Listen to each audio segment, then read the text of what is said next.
Assalamualaikum. Oke, udah masuk semua? Sudah, Bu. Jadi kita mulai ya perkuliahan hari ini. Assalamualaikum warahmatullahi wabarakatuh. Waalaikumsalam warahmatullahi wabarakatuh.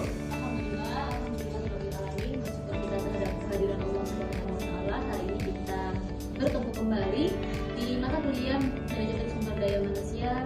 Sehat Anda semua? Alhamdulillah. Nah, semoga selalu bahagia, sehat sejahtera ya. Seperti biasa kita absen dulu.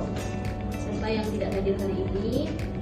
Saya panggil ya, Diva, Anis, Delia, Saya Bu. Dwi, hadir Bu, Eli, sakit Bu, Elrisa, Nisa, Oke, materi kita hari ini apa? Oke,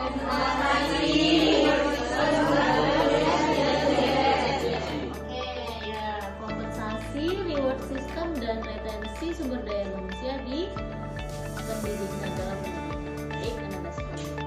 Oke, sebelumnya aku tanya dulu, pernah nggak kalian dengar banyak beberapa guru ya yang dia pindah dari sekolah swasta ke sekolah negeri atau bahkan keluar dari tempat dia bekerja? Pernah. Oke, pernah ya. Jadi tidak sedikit lembaga pendidikan yang sebenarnya mengalami kesulitan untuk mempertahankan tenaga kerjanya ataupun pegawainya.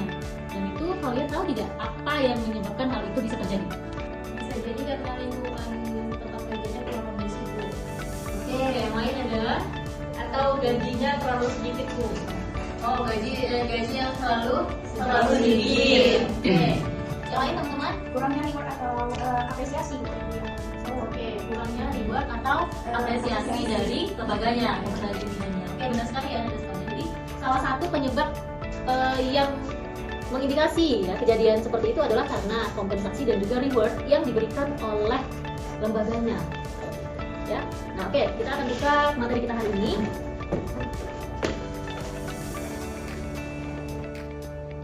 Jadi kurangnya penghargaan, kurangnya kompensasi itu akan menjadi salah satu penyebab kenapa para guru ya atau bahkan tenaga kerja pegawai baik staf yang ada dalam lembaga pendidikan itu memilih untuk mundur atau bahkan pindah ya, dari instansi yang satu ke instansi yang lain. Karena itu tadi kita semua butuh penghargaan dan juga kompensasi yang jelas ya karena itu berkenaan dengan kebutuhan hidup. Bentar ya, kita buka.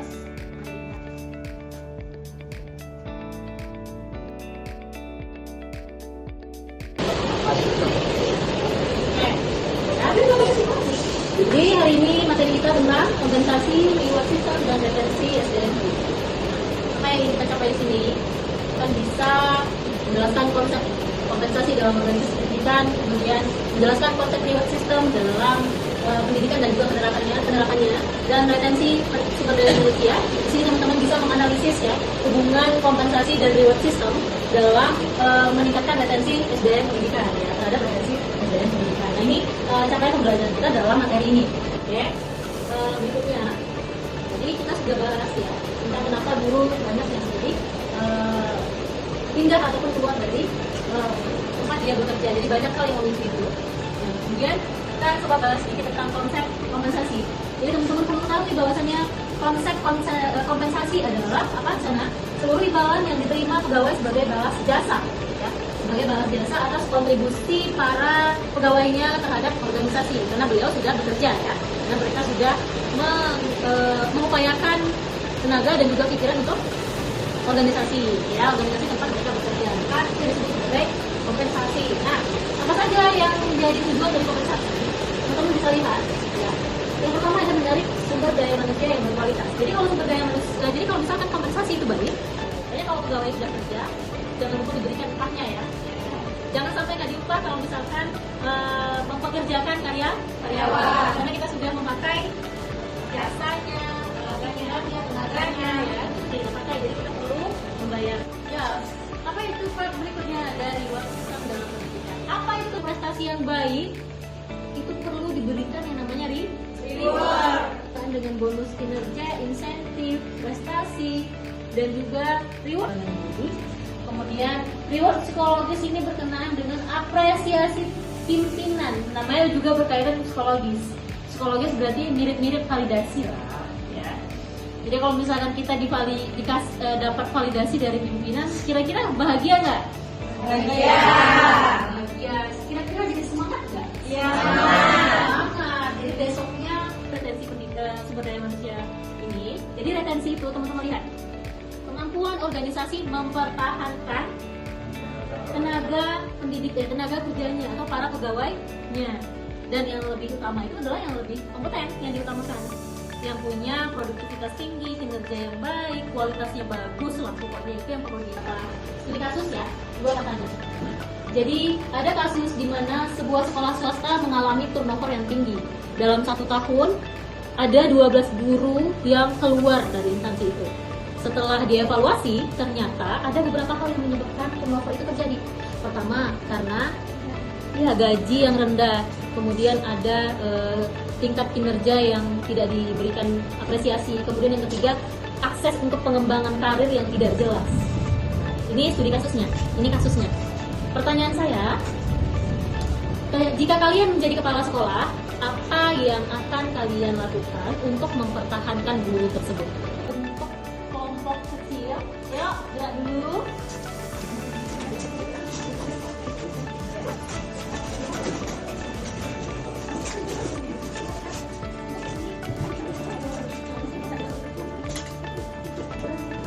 Kelompok ini, apa yang kalian lakukan jika menjadi kepala sekolah untuk mempertahankan gurunya?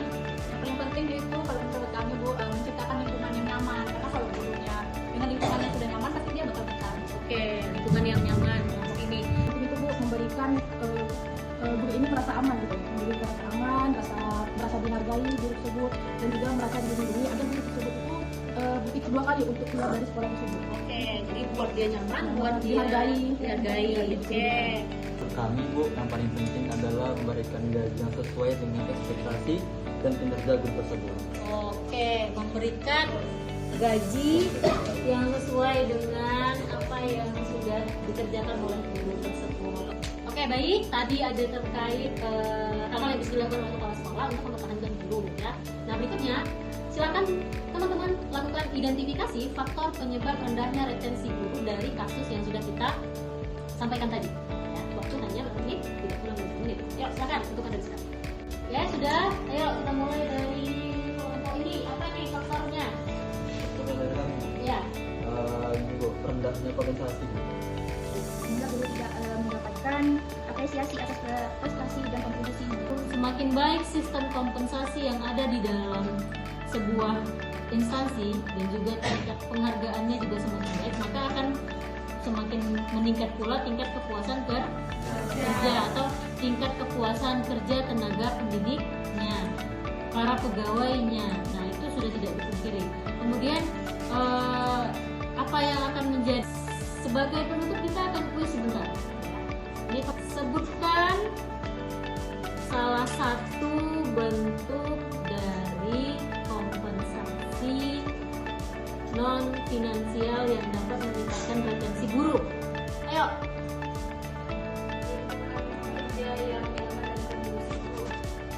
Kita sudah paparkan juga bahwasannya yang termasuk ke dalam kategori ya kompensasi non finansial ada lingkungan yang nyaman. Semuanya tepuk tangan. Reward system yang semuanya ataupun kedua hal ini. Baik, sekalian sebelum kita tutup, Ibu minta deh satu orang memberikan kesimpulan dari pertemuan kita hari ini terkait materi yang sudah kita bahas. Siapa ya? Ibu dulu. Puspa deh, coba Puspa. Kesimpulannya adalah bahwasanya kompensasi, reward system, dan juga retensi itu merupakan faktor yang sangat penting dalam mempertahankan guru atau pegawai di suatu organisasi. Nah, apabila retensi yang baik itu dapat meningkatkan. Terima kasih Puspa. Oke, itu ya teman-teman sekalian. Saya harap materi hari ini bisa dipahami dengan baik. Sebagai tugas ya, ada tugas di rumah.